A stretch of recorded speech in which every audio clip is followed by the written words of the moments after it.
Hey,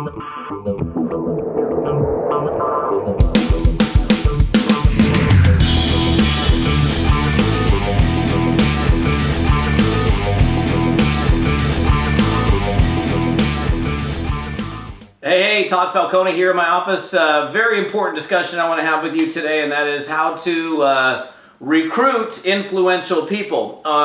This video, and basically all the videos that I do, are typically a result of different things that are happening in my life and around me, and experiences, which are, I don't have a list of 150 videos for the year. It's just what happens. And here's the thing.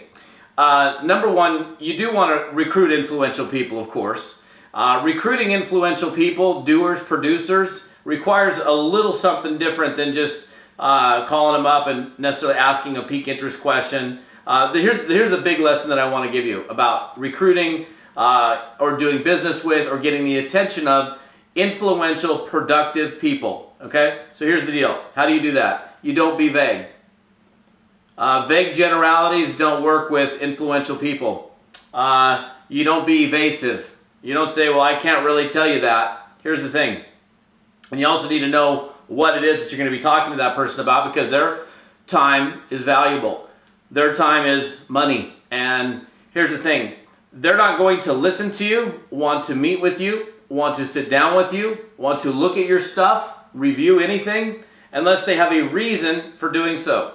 So here's the thing. We all want to bring in good quality influential people, but, and here's the challenge. Here's a big challenge, because we're taught in network marketing, we're taught to keep it a secret until you get them to the presentation. Okay, I understand why we do that. I've been in network marketing for a very long time. I get it. You'll do your opportunity a disservice if you have to spew out a couple of seconds of information. It's not gonna do your deal a good deal by just, oh, we sell vitamins. Look, we do this, right?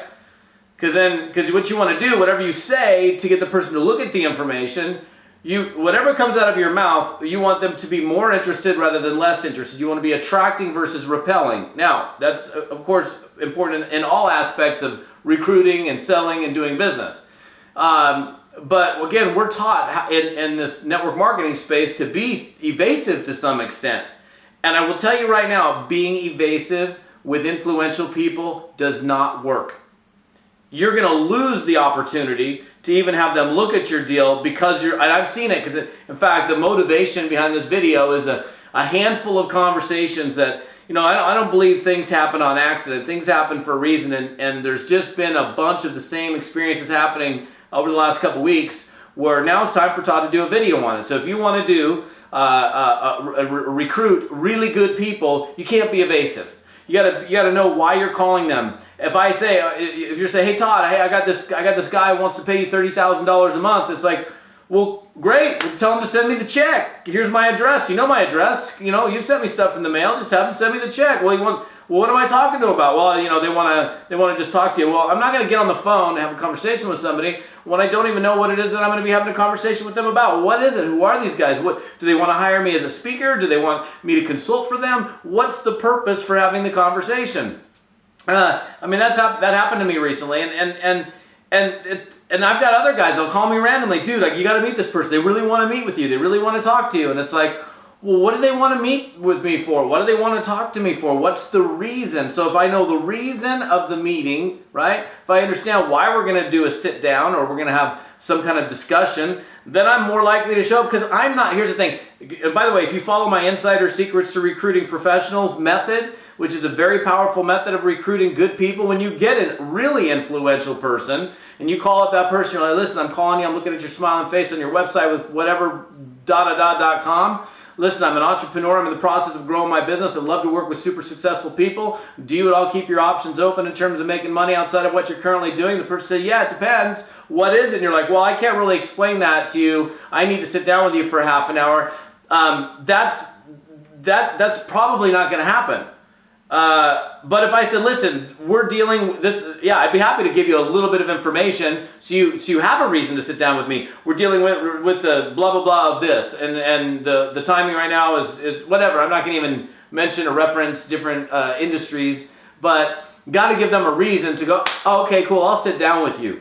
So we do, everybody wants to, I'm sure, recruit and do business with influential people, because people of influence can influence a lot of other people. That's why they're influential. So, right, got it?